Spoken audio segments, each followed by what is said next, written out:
au Stade de France.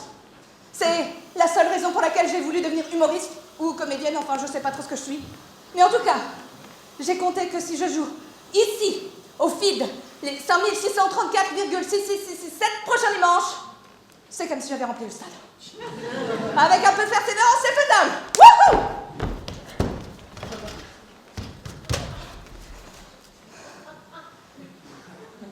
Sinon, j'ai aussi un deuxième objectif principal dans la vie. Être enterrée au Panthéon. Et je suis sûre que mon entrée au Panthéon sera majestueuse, pharaonique.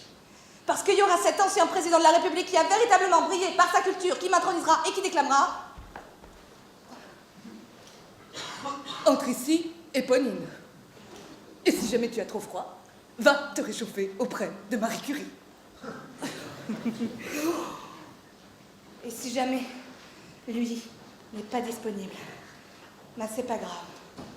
Parce qu'il y aura en stock cet autre président qui s'égosira. Ce que je veux, Éponine, c'est que tu rentres ici, parce que c'est notre projet.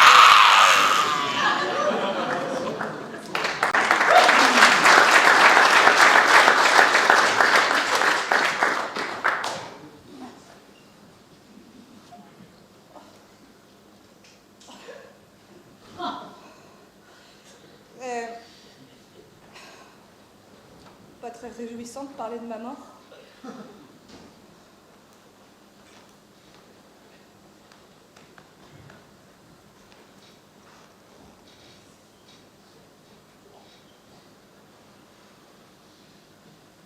Du coup, c'est pas grave parce que je vais parler d'un autre sujet. Un sujet un petit peu plus funky. Mon séjour en prison. Alors oui, je sais, on dirait pas quand on me voit comme ça. J'ai pas vraiment la couleur pour. Ni le statut social, mais ni surtout la couleur pour. Mais bon, c'est un peu comme ça, c'est ce que l'on appelle les aléas de la vie.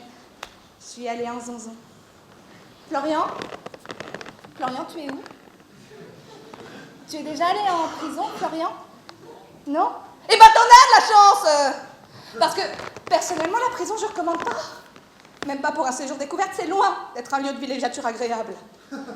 Alors que pourtant, la prison, pour moi, ça avait tellement bien commencé.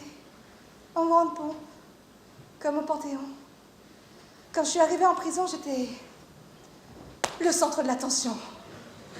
Tous les regards se tournaient vers moi. Je me sentais choyée. Désirée. Et puis le traitement de faveur s'est arrêté là. Niveau nourriture. Alors effectivement, nous en conviendrons qu'un régime alimentaire dit de ce nom nécessite un apport de protéines.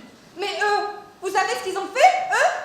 Ils m'ont cuisiné la jambe nécrosée de ma collègue nue, sous prétexte que rien ne se crée, rien ne se perd, tout se transforme. Hygiène. 2 douches par semaine. J'avais des mycoses rien qu'en regardant l'état de mes aisselles et l'intimité. Alors là, j'en parle même pas. Notion bien trop laxiste et droit de l'homiste pour le concept de prison.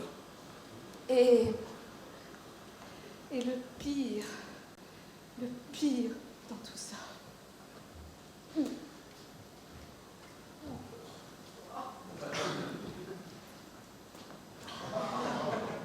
Le pire, on m'a forcé à porter un pantalon. Bah stylistiquement, c'est un petit peu l'équivalent d'un viol.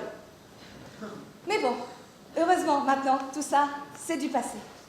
Et vu que je suis persuadée que vous êtes tous en train de vous demander comment une fille aussi brillante que moi a pu atterrir en prison, eh bien, pour le savoir, il faudra venir voir mon spectacle.